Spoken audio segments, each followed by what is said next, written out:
Good evening, everyone. My name is Erica Scott, and I'm the DEI specialist at CentraCare. Tonight, our community conversation is going to be bridging the gaps between the African American community and the African immigrant community. With me, my co-moderator is Abdi Ibrahim, and we look forward to tonight. First off, we're going to kind of start out with giving some acknowledgement to our sponsors. The African American ERG at CentraCare, and that is the Employee Resource Group at CentraCare, and CAIRO and XIDIG TV. Thank you, everyone, for showing up. Thank you very much, Erica. My name is Abdi Ibrahim. I am Programs and Development Manager with CAIRO, the Center for African Immigrants and Refugee Organization.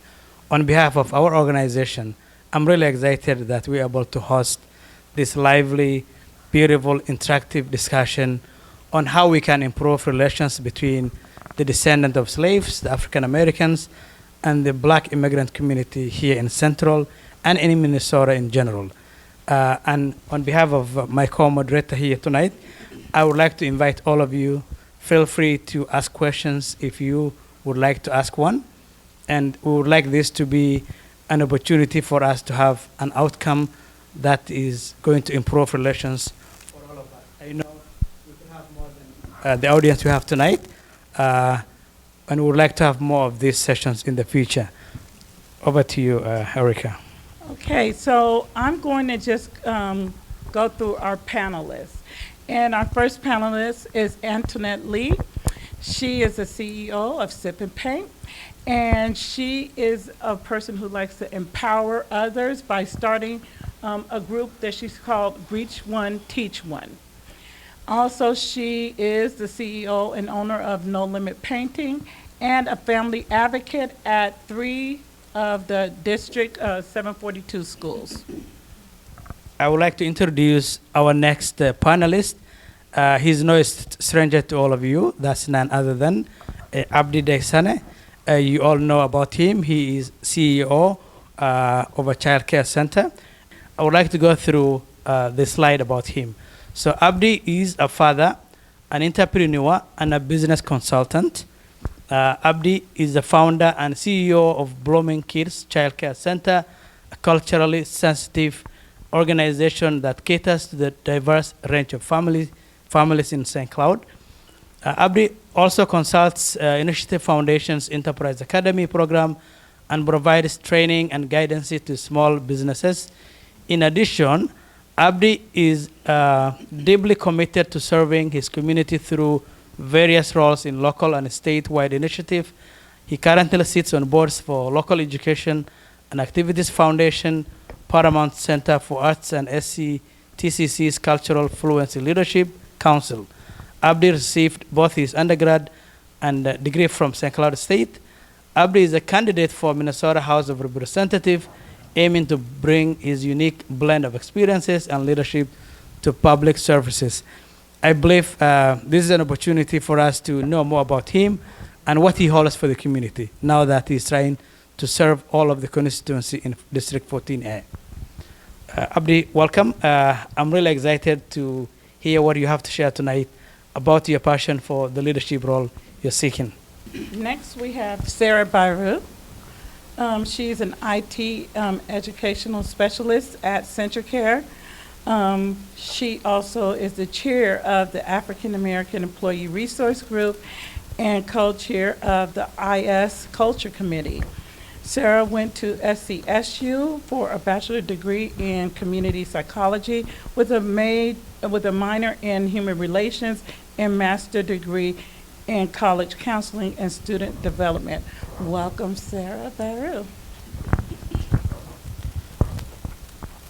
I would like to introduce our next panelist, my friend Eunice Adeji, Director of Multicultural Services at St. Cloud Financial Credit Union. Eunice is the Director of Multicultural Services at St. Cloud Financial Credit Union, where she has the opportunity to utilize her talents to ensure that our members and workforce represent the diverse communities that we serve. Eunice holds BA in psychology and MS in social responsibility from St. Cloud State University. She was the administrator of Create Community for 10 years, an initiative with a mission to dismantle racism through systemic change and make St. Cloud, Central Minnesota, a welcoming place for all.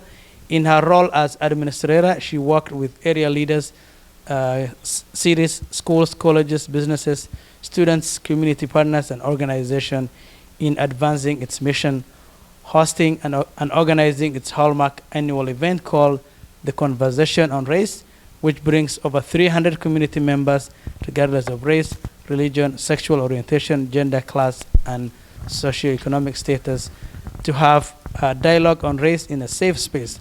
She is licensed, qualified administrator of the Intercultural Development Inventory. Eunice, whatever I read is true of what she does. I have worked with her on a professional capacity through our organization by hosting sessions with her. She stands for real change in our community. Well, next, we have Chocoletta Simpson, the Vice President for Equity and Inclusion and Title Coordinator. Chocoletta is such a good friend. Chocoletta came in at the last minute to fill in for someone. I just had to tell you all that. And she started studying. And you know, if you know Chocoletta, she is very orderly. She likes not a little bit of structure. She likes a lot of structure. And so thank you, Chocoletta, for showing up.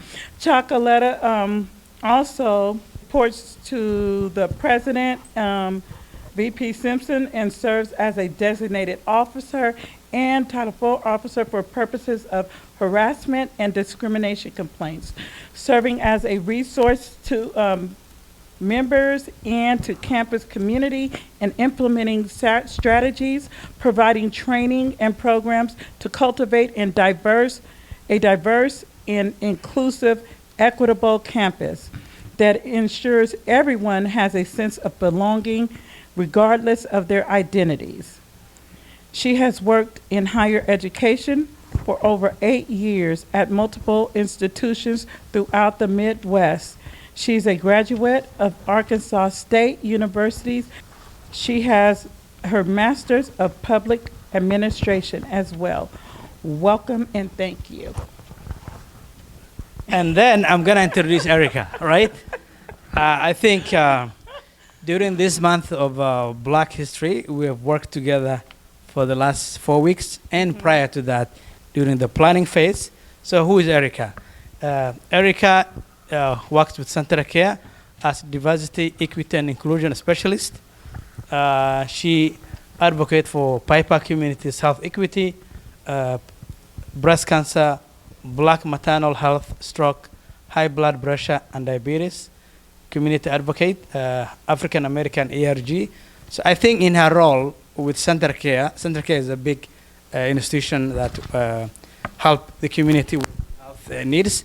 So in her role, she tries to advocate for and sees how our needs in terms of diseases that affect Black people more than other people. How can doctors and providers understand those diseases better from the perspective of someone who comes from that culture, who could experience them? And next is our moderator, Abdi Ibrahim. Abdi is a dynamic and compassionate professional currently serving as the Programs and Development Manager here at the Center for African American Immigrants and Refugee Organization, which is CAIRO. With a rich background in the human services and disability industry, Abdi formerly held the position of Development Director at Bridges, where he was responsible for overseeing operations across 4 counties: Stearns, Benton, Sherburne, and Wright County.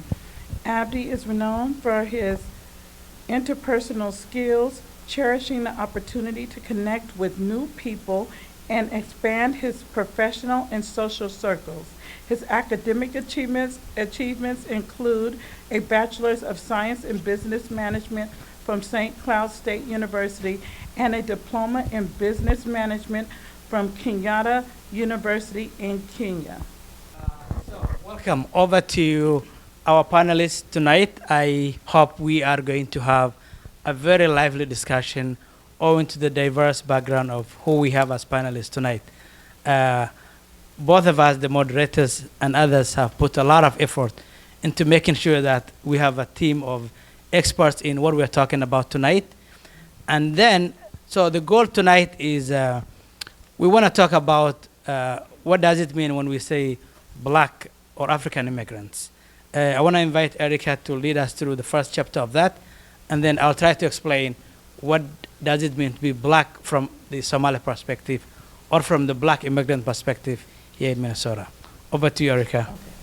So in the United States, the definition of Black is African Americans, also known as Afro-Americans or Black Americans, and they are an ethnic group consisting of Americans with partial or total ancestry from any of the Black racial groups of Africa. That's the definition. So when you see those boxes on everything that we have, everything is race oriented in the United States. So when you see those boxes, if you fit within that category, then that means that you're Black. So in our culture, in my specific cultural group, in the Somali culture, I think Blackness is something that we identify as the skin of someone, but in a bigger context, sometimes people would prefer to, in American context, prefer to check other and then say I'm Somali or something like that. And I think that comes from the angle in back where we come from in the African continent. There's different countries, right? So no one says I'm Black, but everybody says I'm Somali, I'm Kenyan, I'm Ethiopian, I'm Ghanaian. Because of that background, it's too classic to just say I'm Black, because we want to go down and make sure we say who we are, right? But for the context of America, you have nowhere to check because people are grouped into different few categories, right? So because if you have a melanin like I do, and when you look at the mirror, you are like dark or light brown, you're just Black, right? Whether you like it, whether you don't like it, whether you accept it, you don't accept it, they will still call you Black. So for the purpose of data collection, if you are visiting a provider and they're asking for your race, if you have to mention or declare or check a box, just say Black or African American. And that's very important because as I was working with a data analyst and trying to look at different disparities, so there's a white box, that was the largest category of folks, and then you had other. Other doesn't get resources. Others is useless when it comes to trying to see how we're going to serve a group of people. So it's actually a disservice if you check off other on those. Anytime there's research or any kind of government data, that's counting his, and that's making sure that this certain group isn't left behind. So it's really important that we check off the correct box. So back to our panelists. I know you have been waiting. When would we get the first question right? We are all eager, and they are all eager, and you are all eager. So these questions would be going to all of you. Whoever feels comfortable can take that question first. How do you personally relate to your African or African American heritage? What aspect of your culture are most important to you? All right, so I will go first. So I would say the way that I relate to my culture and just how I'm able to make it important to me is including food, cultural wear, going to events and spending time with my family. I'm also thankful to know how to make a couple dishes, still learning to make more. And then I wanted to emphasize knowing who I am and doing more research in regards to my name. My last name that I got from my grandfather, Baru, it actually means one who is blessed or one who receives blessings. And just knowing that and just being proud of who I am and doing it with pride. All right. Thank you, Sarah. Anyone who wants to answer the same question? I knew she will share some very insightful, so that's why I give it to her first. Hello, everyone. Thank you for being here. My name is Abdi Daisane, and I am really honored and privileged to be here with my sisters in the panel here and the great moderators for this program. I have been watching for the past few weeks, and the dynamic conversation that you guys were bringing to the community was really, really great. And I want to say thank you on behalf of our community here. I think this question to me is very complex. How you relate to your African background, basically. There's several ways that I personally relate to it. For me, a lot of the times, for those of us who are coming from immigrant in general, we have multiple identities as an immigrant. Africa, an African background is just one of it. But because we are coming from cultural background, we do tend to have a very strong identity, such as language, which is very unique across Africa. A lot of the times when people hear Africa, we don't just speak one language. Even, in a country that I grew up in Kenya, speaks different languages and have within that country a culture of up to 54 different cultures, close to, was 42, somewhere there, Right. close to 50 cultures. And people speaks different languages within that country. So language is very important. That's how I relate to my Somali brothers and sisters. Speak Somali. And I speak better than Abdi. It comes to that. But I also think in the Somali culture, the way I relate to it is also we are a community that values family. We care about one another as a family, and that can be true for a lot of other. I can speak for most of the African countries, but the ones that are closer to us, like Ethiopia, in Eritrea, and those countries, Kenya, families is everything. I can also relate to my background for the faith. I am a Muslim man, and Islam is pretty much the center of our day-to-day things. We do pray 5 days, 5 times a day. It's pretty much kind of the religion is pretty much in our DNA, and I will link it to our everything that we do, and it's how we identify ourselves when we're talking about that background. So those 3 things, I'll just stop to those 3 things, but those are very important to me, and that's how I relate to my culture. Thank you very much, Abdi. I think that's the good piece about coming to America, right? So he's been here when he came to the U.S. when he was already grown-up man. So he knows the language, he knows the culture, he knows who his close families are. And I think if we can keep that, we will be able to be more successful communities. Over to the rest of the panelists. How do you identify?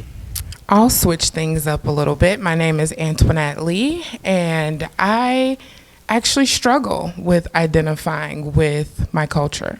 I struggle with it because I don't know my native language, of which I should know and be able to speak fluently, maybe better than most. However, the Black community, I can speak for myself, has had to kind of create our own culture and beliefs. And spiritually, that's what I would think connects us. Our hair, music, dance, the things that we eat, celebrating each other would help us identify with our Black heritage and culture.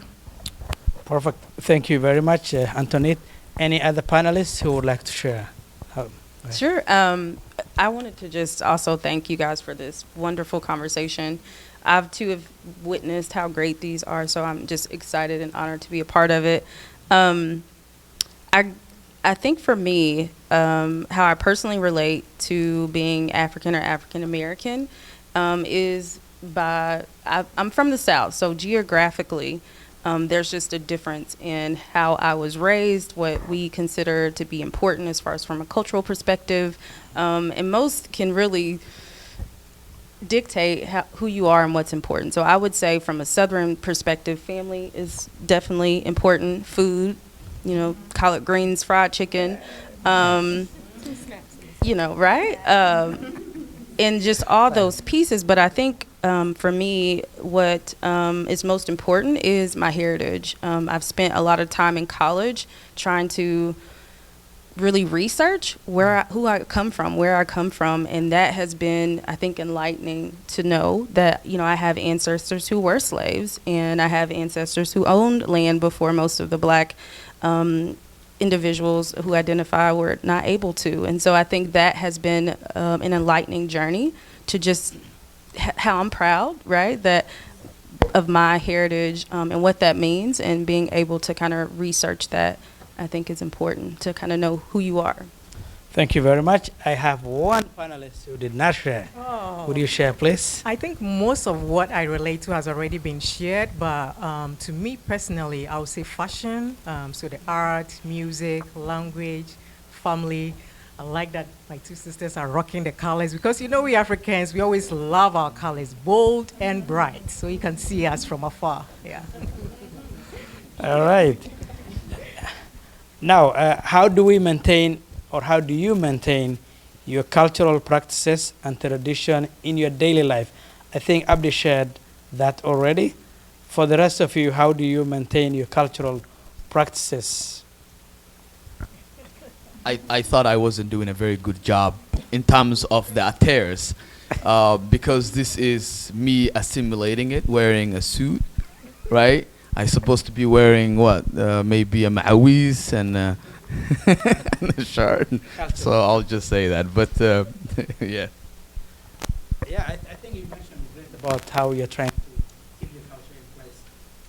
So the rest of the panelists, how do you maintain your cultural practices and traditions in your daily life so you're able to transfer to the next generation, to your kids, to the grandkids, so you don't lose your identity? Because if you do not have your specific cultural group tradition in terms of food, in terms of language, or whatever it is, then you are going to fail to exist as a cultural group. So over to the rest of the panelists. I just want to reiterate what you said. Yes. It really is that teaching to the next generation and learning from the current generation. My grandmother, my granny ma is what I call her, is almost 90 years old. And so her story and just being able to listen to what she experienced growing up, what that looks like, why do we eat collard greens every Thanksgiving? Why do we eat black eyed peas on New Year's?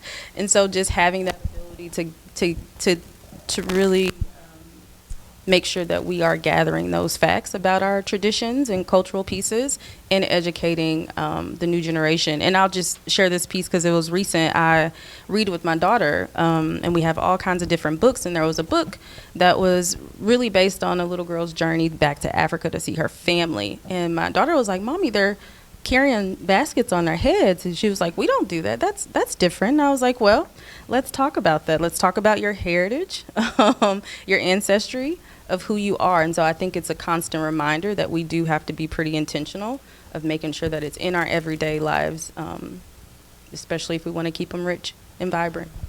Thank you so much. And just so you guys know, the black eyed peas, that's a Southern thing. That's a New Year's thing. So that's a Southern thing. Tradition.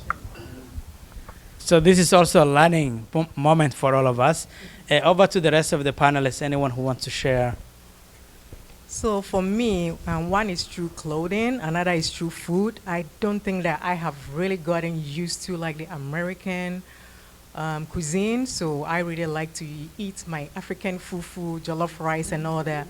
But one thing that I have found in having a toddler is that it's very, very difficult introducing my African cuisine to him.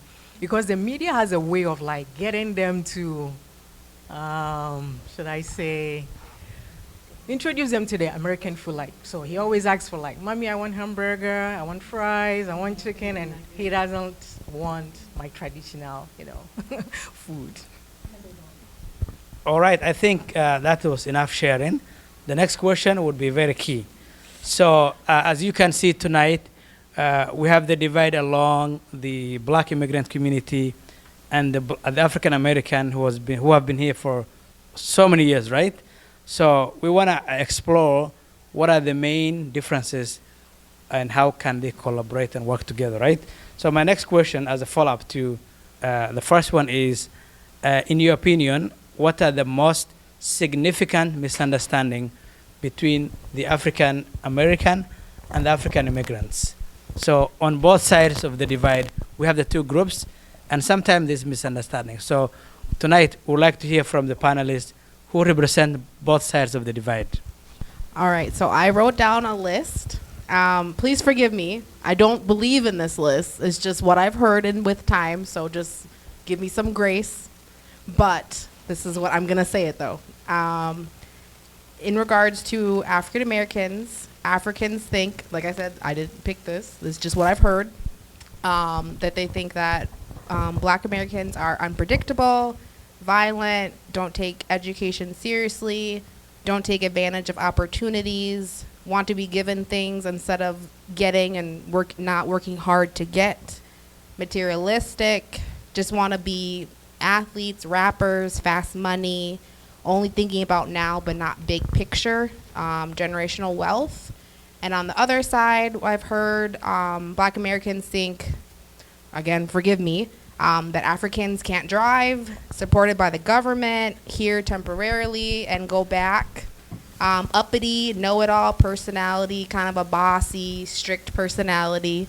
Lack of knowledge of historical conditions such as discrimination, exclusion, violence associated with being Black in America, being a sellout for getting education, making it priority, and getting along with white people. Please forgive me again. I'm sorry. It's just what I heard. Don't come at me. Thank you. Thank you very much, Sarah. Thank you very much, Sarah. Yeah.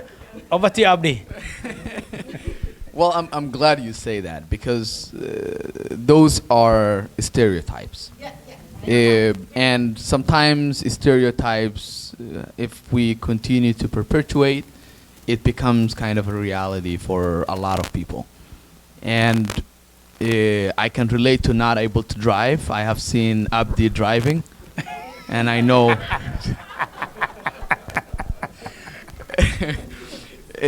Well, I mean, we had some incidents. Maybe that's where it's coming from, right? But give, like you said, also give us some grace because we are just new to driving and with rules. We don't drive with rules where I came from. If you start driving in there, you will have a lot of accidents in the first few minutes, and I probably won't. Anyway, I just mean to say, I think also, if you look at it, those stereotypes, we became accustomed to it, to sometimes to a point where we own it, and in both sides, and that's, of course, it's good to mention it because we want to make sure that we are aware of those. But I think a lot of the times we also have a different struggles. We don't have the same struggles, so we don't understand each other. And those stereotypes is coming because of that. If we are in understanding of each other's struggle as we truly supposed to, and that shouldn't be happening, right? And in within that, and you feel like my points are specifically coming from to go after what you said is because there is a perception of privilege, and on both sides. I have seen a lot of elderly population that feels African Americans are privileged, and we're not. and vice versa. I have seen people that feels, like you say, they didn't take advantage of the resources that they get, or I mean the opportunities that they had. And you also said we are too friendly with white people on the other side. So that's perception of privilege. That doesn't really exist. I mean, African Americans did not have what we think they had. Instead, they had a trauma, generational trauma, right? They had a systemic racism that up to today exists and make very difficult for these folks to pick up their life and make it out of something. And the ones that are doing it are doing against of all odds. So I'll just stop it there and give a chance for the rest of it to reflect. Abdi, those were candid points. I would like to also ask other panelists, what could be misunderstanding between the two different communities? You know, one thing that I say is that, to bring it kind of full home, is that for other African groups, their refugee camps were there. Ours was here. Yeah. And it's deadly. It's just evolving. It doesn't go away. It just evolves. We were, you know, if you look at it in a sense of maternal birth rates for African American women was better during slavery than now. You see, so it doesn't go away. And it hasn't gone away. And I think that once you can understand that, because I don't have to explain a refugee camp, then you'll understand what's going on here with the African American of slave descent. Sarah, I honestly thought you were going to drop the mic. I mean, you apologized a lot for our reality, right? These are real stereotypes that we live by, and I find myself having to work extremely hard to show up in spaces, to not just be another black person that showed up late, or not just another black person that whatever the stereotypes that we talked about here, I feel that I shouldn't have to go above and beyond to show someone that doesn't necessarily look like me that this isn't true about my culture, right? But I do think that this is our reality, and you should not have to apologize for what society has placed on us. So yes, these are factual, systemic things that we have began to own and walk into as though they do belong to us, and they don't belong to us. I just so appreciate what you just said. The only thing I will add, I think one of the misunderstandings is that lack of knowledge, because you can ask some even black Americans, what is a refugee camp? What is an immigrant? What is the story behind why those things happen? And they may not know. And vice versa, you can ask someone who may not be native to this country, because honestly we're not. We're not native to the country, but there's just a lack of knowledge. So I think that's also important to educate ourselves on what that history really looks like, so we can maybe be a little bit more graceful in how we approach stereotypes and just different cultures and people. Thank you very much. So we all know that the two different cultural groups are coming from different background. For the African Americans here in the U.S., they're coming with the burden of over 400 years of slavery, the trauma acquired over this long period of time, and the systemic racism over all this time.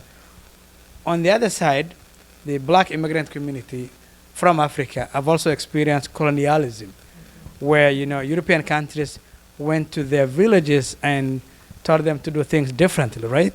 So they also have felt the brunt of what colonialism and oppression looks like. But I think the differences is, how do we come out of those oppression? So for the black immigrant community, when they come to the US, they come with open mind, with full of possibilities, because they hear that the United States is a land of opportunity. You go there, you can achieve so much. So they are trying to see, how can I make sure that my children have better education than myself, better opportunities than myself, come can integrate into the society and be fully successful. So I think because of the different experiences, we have misunderstanding. I think majority of them Sarah mentioned. And that brings to my next question. On a personal level, as panelists, can you share a personal experience where you encountered such misunderstanding and how you addressed it? Okay. Okay. So I am Ethiopian American, and the biggest misunderstanding that I get is that I don't look like other Ethiopians. They on TV they think all Ethiopians are deathly skinny and poor, and then you look at me, I'm curvaceous. So I mean, all I can do is educate and let you know that there are thick Ethiopians. You just don't see them, but. I mean, what can I do other than just be myself? But it is a huge misunderstanding. I'm not starving like Marvin. Like it's we're all different. There's a huge spectrum of the Ethiopian population. I Thank you. actually Yes. appreciate that. One of the personal experiences I encountered, I think maybe for the first time, was in college, where I had a fellow GA who was from Ghana, and I noticed within the first few weeks of us working together that he just didn't want to talk to me. He didn't want to sit by me.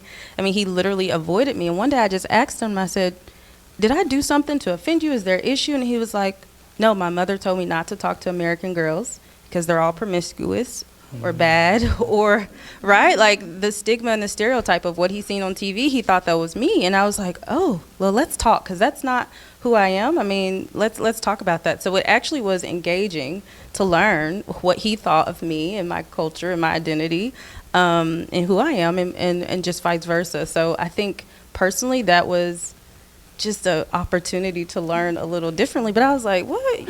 Your mama told you not to talk to me. Why? And so it was, I think that was when I realized that there are different perceptions, stereotypes. I think that was important for me to be able to engage in that conversation. Perfect, perfect. So I'm going to ask this question specifically to Abdi here. Same question, right? Can you share a personal experience where you encountered such misunderstanding and how you address? So a typical person would just identify that you are not native to this country. You are an immigrant by the look, by how you talk, maybe your skin tone and all of that. So tell us a specific encounter where someone misunderstood you or you misunderstood them. Okay. Well, no one ever told me I look like a pirate, which I was hoping someone will probably say that. But Yeah.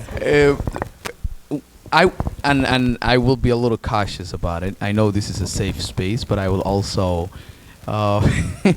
I will go back maybe 13, almost 15 years ago. When I came to this country, I was still in high school, and I remember there was three brothers from Africa, one from Liberia, one from Sudan, another one from Ethiopia, and myself. We were participating in, and a lot of people don't know this, but I did firefighter training, wildfire fighter training. And I remember we were doing a test, and the teacher just came and say, you guys were speaking your language. And took, to me, you know, I was still new in the country, so it was, you know, even we had a couple Sudanese people in that school, and they didn't really speak the same language, you know. So it was surprising to me that someone will think that everyone in Africa speaks the same language. Perfect. And that's why I was mentioning earlier that, you know, and he disqualified our test because he thought we were cheating and all speaking our own language. And I remember someone talking, and there was another guy sitting in the back who wasn't sitting in the same row with us.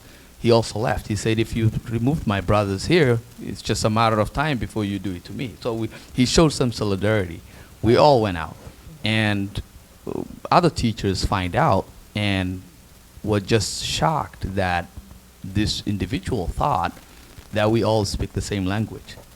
That was almost 15 years ago. I haven't, you know, so I'll go a little far. So that's Perfect. and one example that I will provide, that is still, people still things. Now we are sitting here, probably, you know, three of us and all from Africa. But Sarah and I are close geographically. We share a border, and we don't understand each other if we speak our languages. So that's completely different. So I'll just say that. Thank you, Abri, very much. Other panelists, so we're looking at misunderstanding between the African American and the African immigrant. So like you go to an event and you felt unwelcome just because you either may be an immigrant or you are an African American from this country. So similar example, testimony, and how you address that. Anyone, any panelist from Antoinette Lee all the way to Eunice, anyone can give an example. I think the media doesn't do a lot of justice, you know, and like in movies and all that, they only show the very poor parts of Africa. So more often than not, people think that everyone coming from Africa, like, lives in poverty or they don't have anything, any resources back home, but it is not like that. So sometimes we're like, oh, you're from Africa and you have this at home? Yeah, we do have those stuff at home too. So you just have to do more education. Perfect.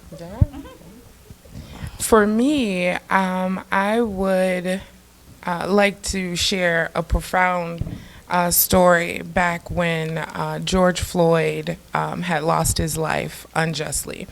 Holding conversations with a coworker had shared with me that I was the first person of color, first black person that she had ever had a conversation with.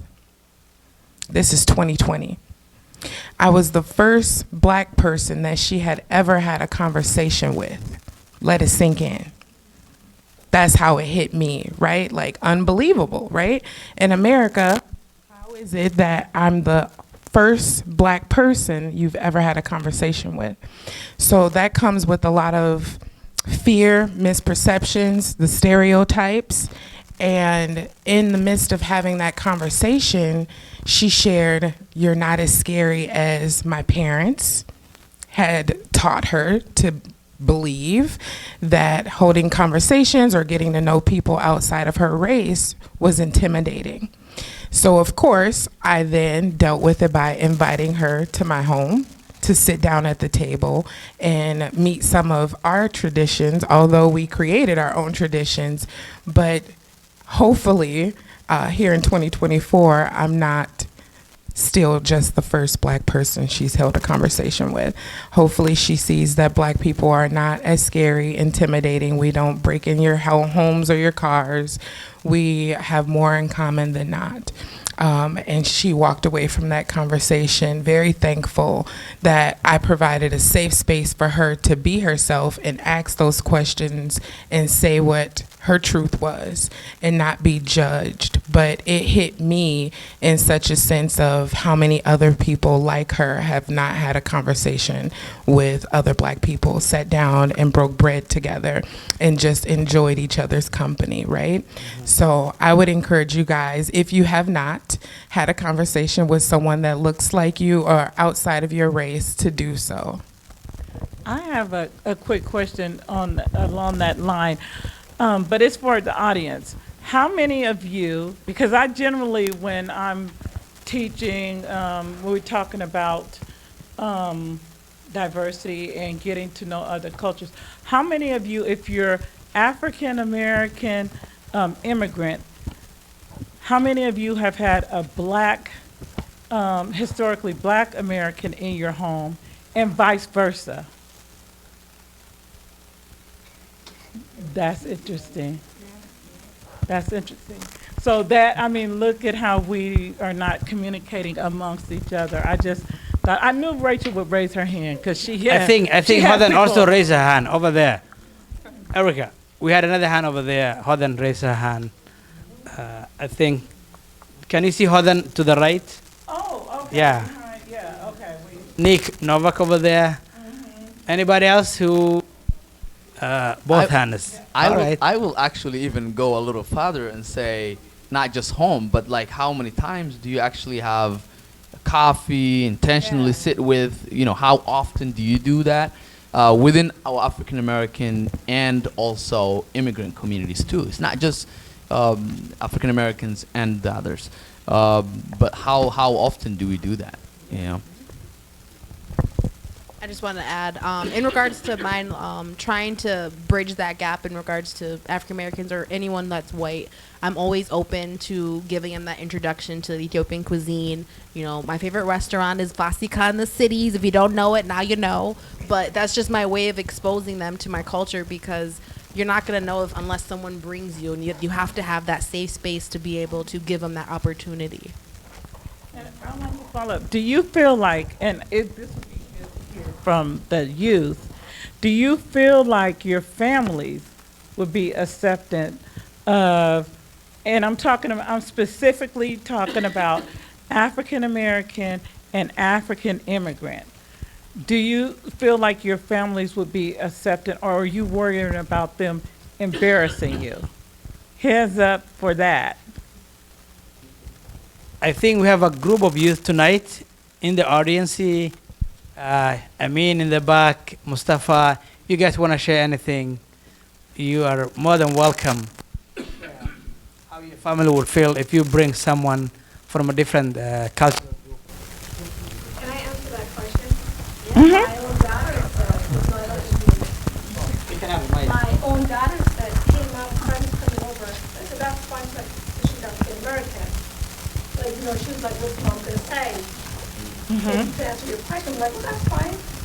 So she had that time, mom going to get mad if I don't say that. I was like, I want to see that. And it's funny because I think children interpret that like if they're never at your home, then that's not something that's acceptable, right? So even though, you know, we can say those different things, like, oh no, everybody is accepted. It's what you model that where they'll know like, oh, this truly is acceptable. But that's interesting. I hope that changes for us. Thank you, Erica. We would like to move to the next set of questions, historical and cultural context. Over to you, Erica.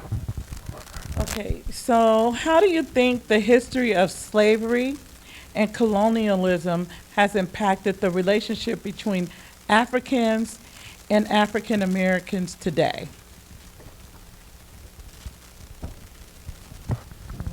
Anybody want to answer? Well, I can go first. I want to say, and Abdi touched this a little bit earlier. These histories are similar, and Erica also mentioned it, but it happened in right, two different parts of the world. When at the same time when the transatlantic slavery was happening and people were forcefully transported from Africa to many parts of the world, but also America here, we were also getting colonialism in Africa. And a lot of you might not know, but African countries were in colonials until most of them in 1960s. That is very recent. That's not long ago. And a lot of the things were happening that I think mostly were solidarity. People, you know, African diaspora at that time, and African American and African in Africa were joining in solidarity and creating movements together to support each other. Even countries within Africa were supporting each other so we can free ourselves from colonialism, right? The countries that get their independency were supporting other countries and supporting the civil rights movement here in America. So because of that shared history and shared operations and you know, slavery and discrimination that was happening, African people, both here in the United States and or in the continent in Africa, were coming together. Leaders were coming together and supporting one another. So for me is I feel like the way the relationship because of that was the way it impacted is because they were actually coming together and supporting one another because they realize the struggles is similar. They realize there is both where they left and where they are, and are being treated African black people as not human, and those of us who were in Africa were divided. There was boundaries that didn't exist prior to that. People who are on the same ethnicities were being colonized by different nations in Europe mostly. Just think of Somalia as a small country, and Somalia is small, in numbers, very small numbers. And we had a Italian colony, we had British colony, and we had French colony. And so Africans across the country, there was a lot of Pan-Africanism that was happening, kind of binding those people together so they support one another because they realize that the struggle is the same. And at the same time, when the Civil War, the civil rights movement were happening here in the United States, that solidarity was happening across both of the continent. I hate to be the bearer of the bad news, but I do think that there is a misconception that of being able to trust Africans just because of what happened and being able to sell your brothers and sisters into slavery. And I do think that there's always going to be, not always, but that's just the misconception that I do think African Americans might feel or have that in the back of their mind, or this is just what I've heard and with times, but been just being blamed for that process and taking some type of ownership. So I just wanted to add that in there because it's reality for some. Well, though I agree what you're saying, but I will also challenge if that's how you feel. How about when African Americans were brought here and they became slaves? Within African Americans, some of them were participating in the oppressions.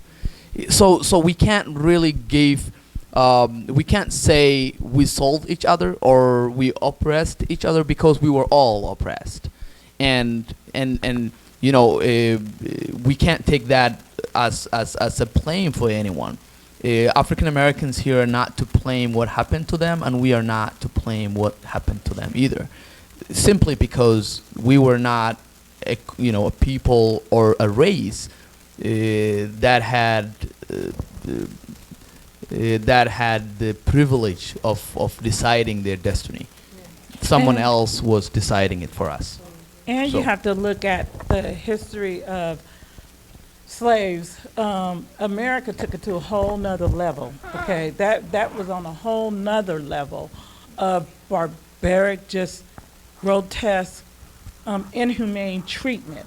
It wasn't like that when folks, when you have a casualty of a war, usually there's people are getting taken.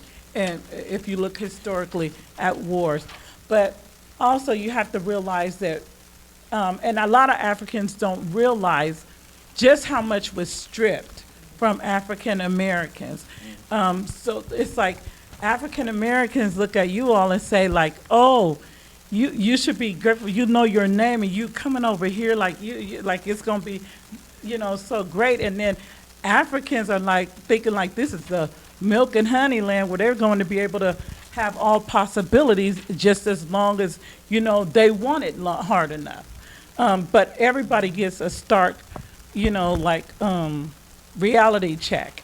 And also what they don't teach you in the history books, and it's funny because I had to learn this part from Rachel and then start looking and digging, but thank goodness we have an African American ERG there, is that there were wars. You always wonder, how did slavery stop? I never bought it that they just got a good conscience and God came to them sometime and then they just, stopped. But there's nobody up on this stage that I think can say that they were taught that there was a war for the Africans and to stop this. And so it's just like with anything else. You let someone over into your country, and you start like a trade of people who you've conquered, and you're just giving them away, not knowing what their fate is going to be, right? Not knowing that, but then, and that they have to own, because as a leader, you have to think about, like, how is my decision going to affect these people, right? But it wasn't that, but not then to where they're coming in and conquering and things right there and taking folks. No matter what this chief says, they're going to take it. And if he keeps talking, him and his family are going to be in that same boat. And so the power dynamics change so quickly. But Europe and the United States owe it to both continents for the truth. And here, we can say, like, how do we keep that truth here? Well, you keep it here by telling these colleges that African American studies needs to stay, right? Because that's the only way that we can cross that bridge and meet each other in the middle. And until Africans grieve together, we're going to still have these fallouts. But until we realize just what was done, I think that we will have these differences. But it's up to us. These conversations shouldn't just, it started in Black History Month, but it shouldn't just end here. It has to be a constant effort of getting to know someone. And then if you don't like someone or something happens, you have a fallout, don't say, see, I knew Black people. You can't trust Black people, because that's the easy one. That's how we know how to cut each other down. I just wanted to add, 'cause I appreciate the dialogue, but I think for me, personally, when I think about the history of slavery and colonialism, is the divide is really that true history, the impact of what we truly know about. Because if you do the research on slavery, even in the United States, it started multi-race. It started with poor people. It started with people who were enslaved because they couldn't pay something and they owed. So initially, it was more than just, Black and brown people. Black people, because even before that, we were taken from our Native Americans. And so I think for me, the divide and the impact on that relationship is truly just the lack of knowledge and education into those truths. But then I think when I hear, did you do your research? Did you look into this? Really, I don't even trust the research. To be honest, you have to use some wisdom, bits and pieces, and put your own knowledge together about what your truth is. Because again, it still was written by someone that does not look like me. It was written by someone that doesn't understand the history or the culture, right? So where did this information come from? It's so much hidden information to where if it's not DNA ancestry and swabbing my DNA, I don't, it's not credible information to me. So when I hear, did you do your research? I want to find out, where did you find these factual information from about my culture? I don't even think that I can consider myself African American. I'm simply Black in America. Okay, so how can we collectively address and heal from these historical traumas then?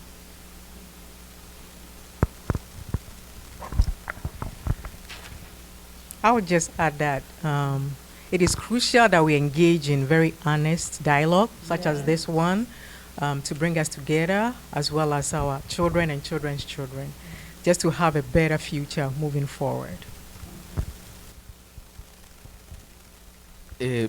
I will say that build up from what Eunice said. Is that acknowledgement is the first step, that we all have there is a trauma, there is a generational trauma.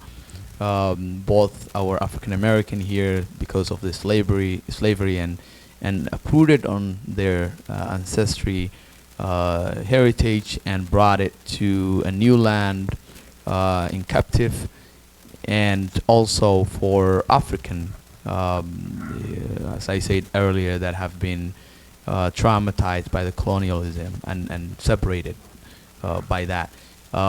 Also, I will say the way we address is also aggressively asking for what we have lost, and people probably feel when they hear that, probably a little bit, not easy about it. But I do believe it's very important to say that African American has been wronged. Well, I don't know if I can even say wrong only, but and they deserve to be heard and supported. A lot of the times, and I will say this probably more, when people say, well, there is a divide between the African American and the African communities, simply for me the divide is because of our lack of resources.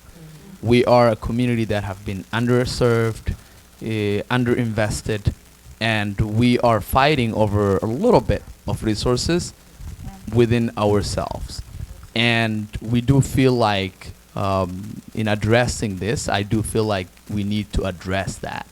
We need to address that our communities needs the investment they deserve, so that they can work together and address all the challenges that they have within them. I also feel like while we are doing that, in addressing it, we need to stop being client and get the resources we need directly. I have been here in St. Cloud for many years, and we have a very credible organizations like CAIRO, High Works Cooperative, right? Organizations. I'm just throwing two names here, but there's several other, owned and led by Black communities. But they have to get the resources from a white-led organization. And we don't talk about that. We only talk about what the CAIRO get or what High Works Cooperative get. Where are they getting? Are they getting directly those resources? It's just only that conversation is just starting. So when we say we need resources and we need a support, that support needs to be given to those organizations directly, because again, it's not a handout, it's what they deserve, and it's their shares. So I'll stop it there because I want to give a chance to. And this is why Abdi Dasani needs to be our next state representative. Yes. So we're going to open it up to you all. It is later than what I thought. So sorry. But we are going to open it up to the audience. Does anyone have a question or a statement? So I have a comment about what you said about you don't even trust the source of the resource. I don't either, because a lot of things have been twisted, but the way I combat that lack of trust is you do multiple researches from peer-reviewed sources or from this Kenyan library online, university, Ghana online. You do stories that have been written by the victims and those that have been written by the victim. In doing that, the truth is somewhere. You know what the victim is saying. The victim talks about wars that took place in Africa, because you need to go bring our brothers and sisters or our cousins back. We're not giving you more people.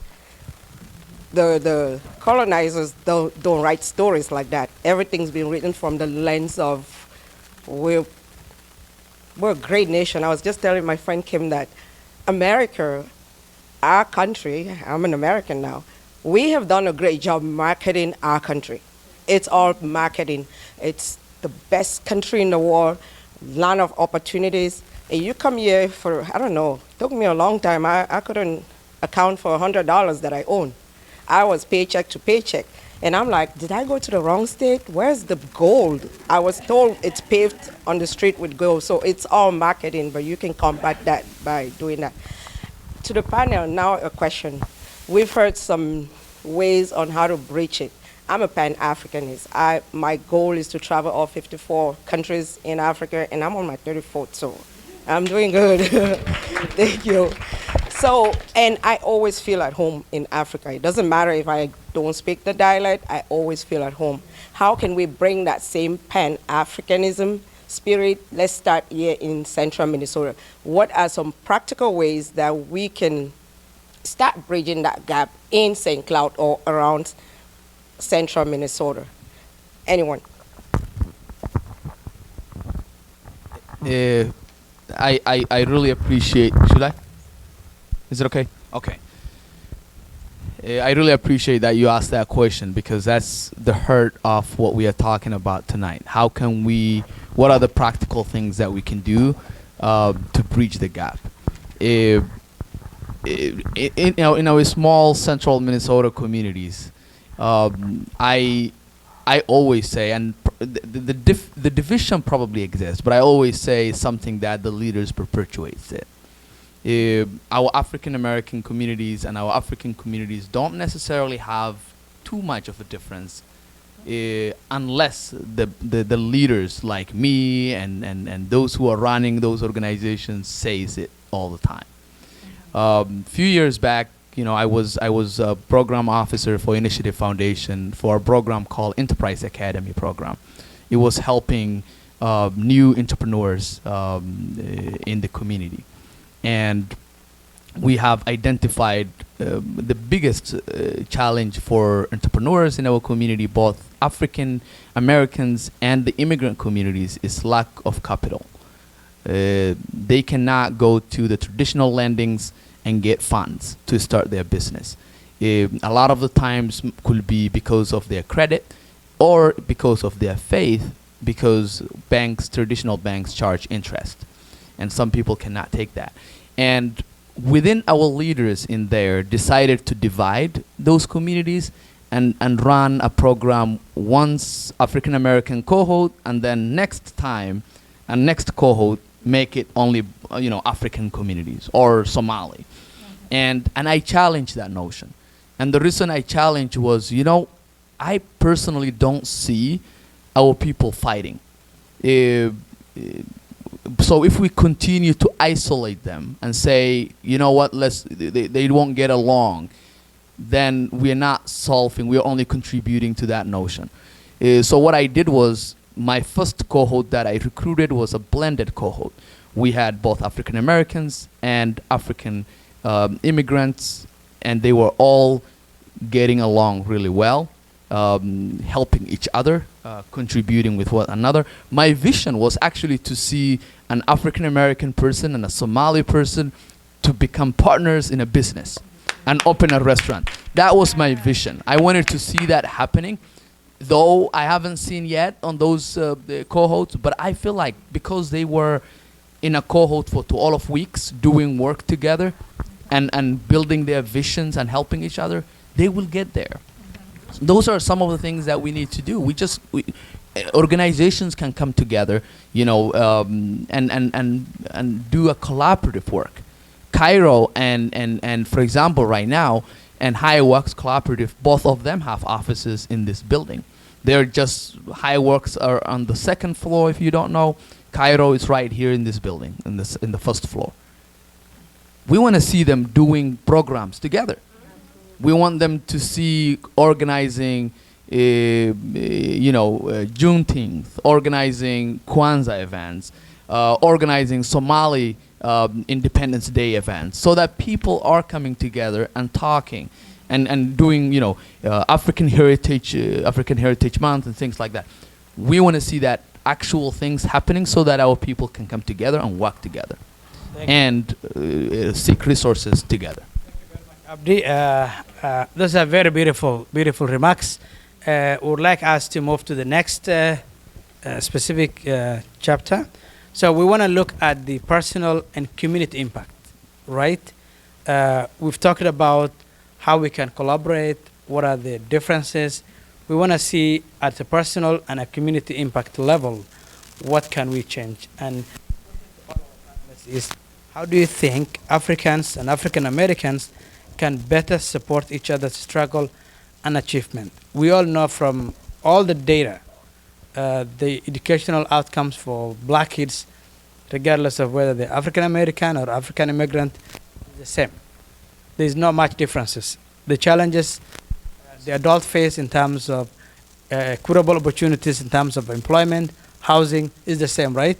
So now we would like to ask our panel, how do you think the Africans and the African Americans can better support each other? How can we collaborate?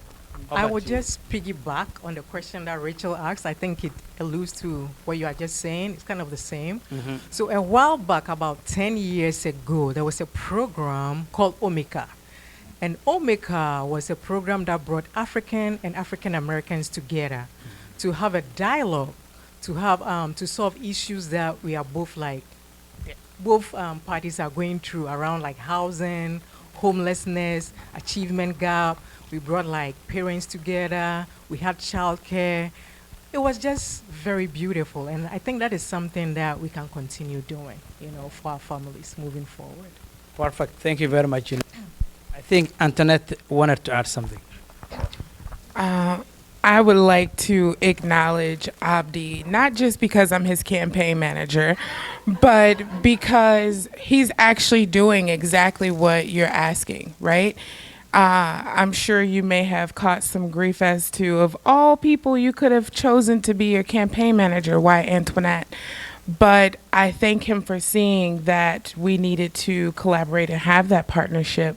And I've learned so much by being by his side and learning that there is an importance of us not necessarily having the same cultural background, but the partnership and the assets of what he's capable of bringing and what I'm capable of bringing. So thank you for not just talking about it, but actually doing it. Perfect. Thank you. I would like to customize a question out of the box for Abdi, but I think I have a gentleman raising his hand over there. Thank you, Abdi. Yes, hello. I am Nick Novak, and many people know who I am. And I am a realtor. This is my 25th year in real estate in St. Cloud. 6.5 years ago, I started working with our Somali community. And because nobody do anything 6.5 years ago. So we had our very first meeting at Shatile Restaurant on 33rd and 3rd, right in the restaurant. Everybody was there. It was packed. Nobody knew you could buy a house. And nobody knew that there was Islamic financing. No interest, no riba. And so we started that day. And so now, here, 6.5 years later, many Somali families have beautiful homes in St. Cloud. They have beautiful neighborhoods, Deris Wanexen, and very nice, very comfortable. And I have to tell you that I feel so good about all of it. What a beautiful thing. And I wanted to tell everybody that. So thank you very much. Thank you. Thank you, Nick. That was a beautiful comment. Hodan had a question. I don't know if it's a question or a comment or maybe disagreement. You mentioned the African immigrants seem to get along with the white folks. I don't agree that with you. There's two things we're battling with. You might say African American are battling with racism. Well, we have African American that we feel like are, I don't want to say racism, but there's a battle between, there's two things that we're struggling with. Our African Americans and our white folks. And I'm sorry to say the word white folks, but it's the reality. I could tell you an incident that I've faced one day. I was buying food for the kids, and this young African American man said to me, you're buying all this food. Is that from the government check? I swear to God, the same day, at the stoplight, a white man was next to me. He's like, nice car. And I was like, oh, thank you. He's like, oh, is that from the government check? So in one day, so am I battling with the racism from my white folks or my African American? So I don't agree that with you. We are being racism towards different places. Thank you very much, Holden. I think it's the beauty of having a live discussion. We would like to hear all the different experiences. I think that's the experience of other people as well.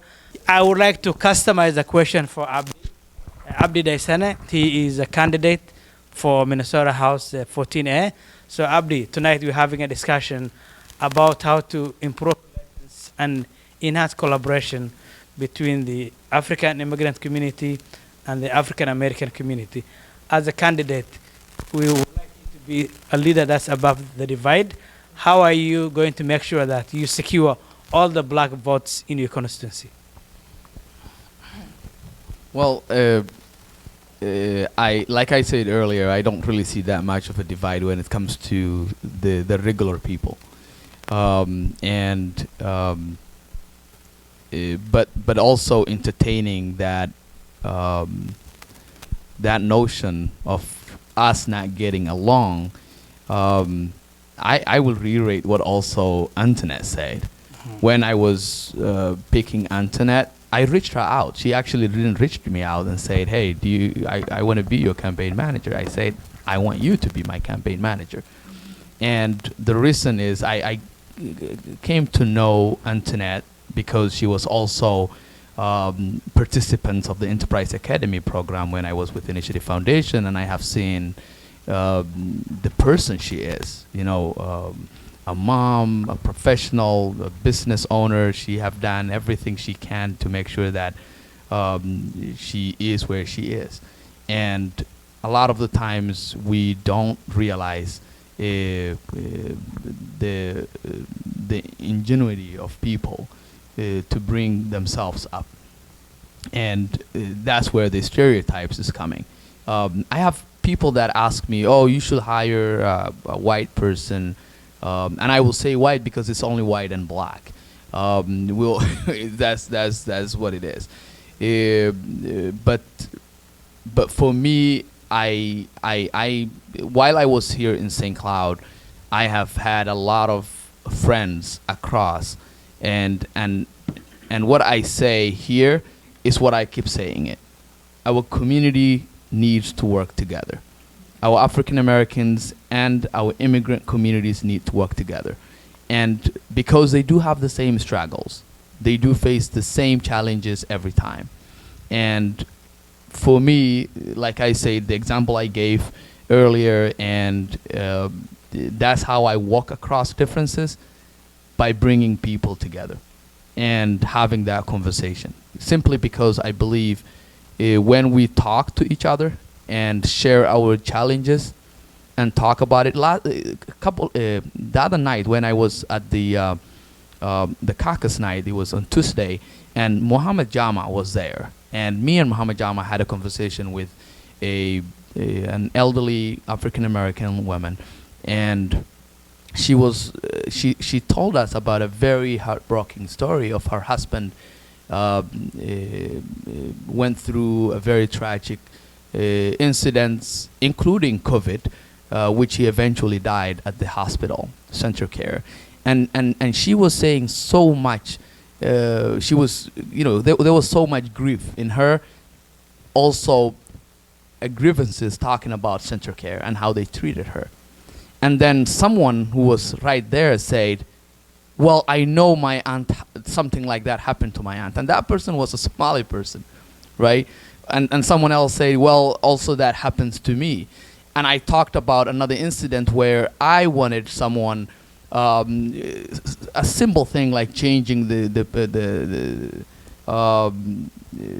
provider, and we have had trouble changing that. Her issues was that they couldn't transfer or refer her husband to Mayo Clinic or something like that.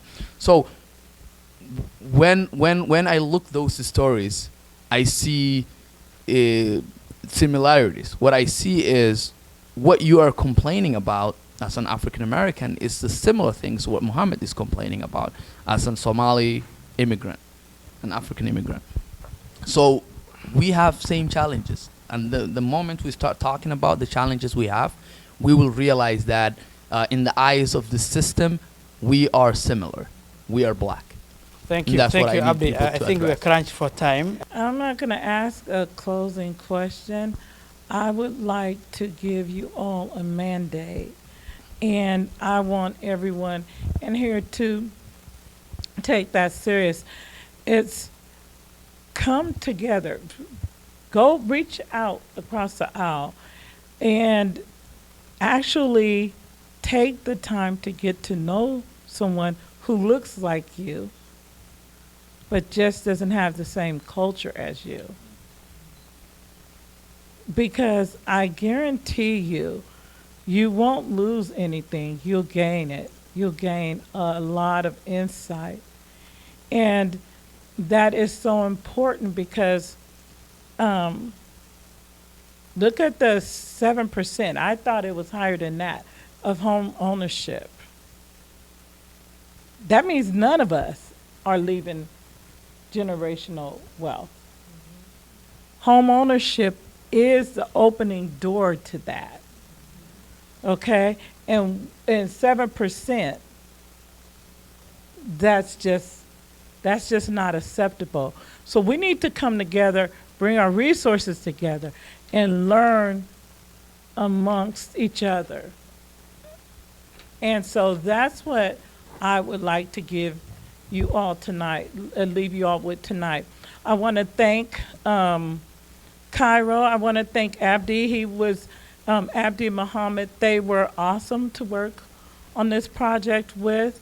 I want to thank all of you panelists here. But I also want to remind everybody, think of a way where you can affect your community and go out there and do it. And don't sleep on an election. Yes. Don't do that because we don't have leadership. We don't have leadership, and our numbers are high enough to where we should have some leadership. But we have absolutely no leadership. Leadership, home ownership, those are all things that we really have to tackle together. And so I would want you all to do that. Thank you all for coming out. Thank you for taking the first step. And you all have a wonderful evening.